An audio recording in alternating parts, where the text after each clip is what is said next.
मी संजय सुशीला वामन सावकारे ईश्वर साक्ष शपथ घेतो की कायद्याद्वारे स्थापित झाले आहे अशा भारताच्या संविधानाबद्दल मी खरी श्रद्धा व निष्ठा बाळगीन। मी भारताची सार्वभौमता व एकात्मता उन्नत राखीन।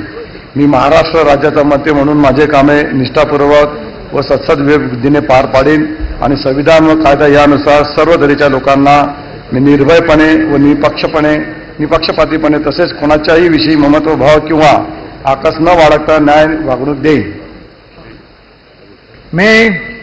मी संजय सुशीला वामन सावकारे ईश्वर साक्ष शपथ घेतो की महाराष्ट्र राज्याचा मंत्री म्हणून माझ्या विचारार्थ आणली जाईल किंवा मला ज्ञात होईल अशी कोणतीही बाब असा मंत्री म्हणून माझे कामे यथायोग्य पार पाडण्यासाठी आवश्यक असेल ते खेरीज करून एरवी मी कोणत्याही व्यक्तीला किंवा व्यक्तींना प्रत्यक्षपणे व अप्रत्यक्षपणे कळवणार नाही किंवा त्यांच्याकडे वर करणार नाही। जय हिंद, जय महाराष्ट्र, जय श्रीराम, जय भीम।